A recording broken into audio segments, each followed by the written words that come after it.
ఇప్పుడు ECS charges notch charges అంటే ఏంటంటే ఈసీఎస్ చార్జెస్ అంటే ఎలక్ట్రానిక్ క్లియరింగ్ సర్వీస్ అనమాట ఈసీఎస్ అంటే.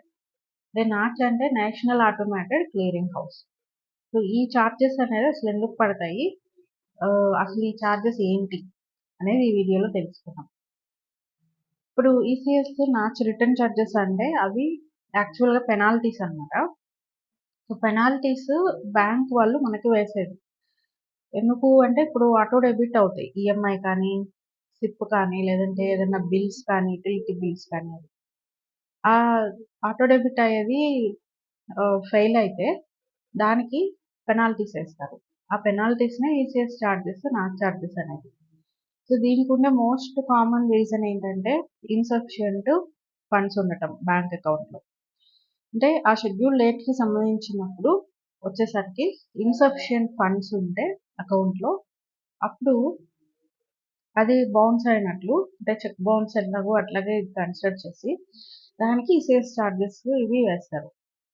అయితే ఇప్పుడు ఈ చార్జెస్ ఎట్లా ఉన్నాయి 2026లో యావరేజ్ చార్జెస్ ఎట్లా ఉన్నాయి అనేది చూసుకుంటే, ఫర్ ఎగ్జాంపుల్ ఇప్పుడు హెచ్డిఎఫ్సి కానీ, ఐసిఐసి కానీ, ఎస్బీఐ కానీ తీసుకుంటే ఎస్టిమేటెడ్ రిటర్న్ చార్జెస్ ₹250 నుంచి ₹500 దాకా ఉంది, ప్లస్ 18% జిఎస్టీ.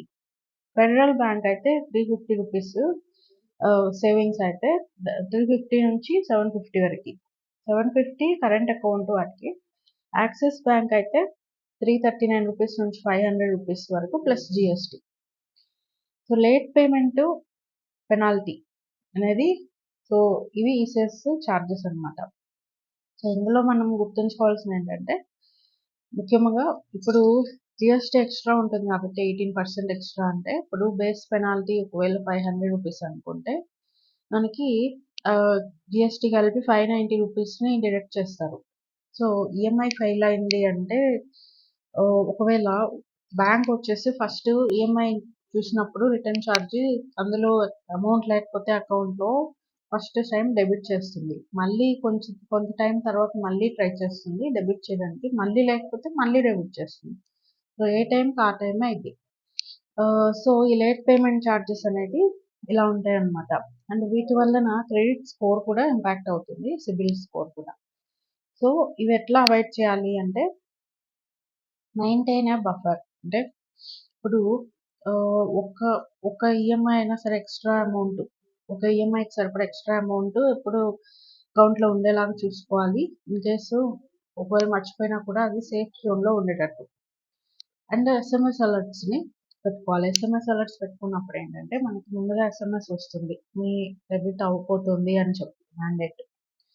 సో అట్లాగా అండ్ ఇంతకుముందు ఏమైనా మీరు క్లోజ్ చేసేసినవి ఉంటే, లోన్స్ కానీ ఏదైనా కానీ క్లోజ్ చేసేసినవి ఉంటే, సిప్ కానీ, వాటి మ్యాండేట్స్ని క్యాన్సిల్ చేసుకోవాలి.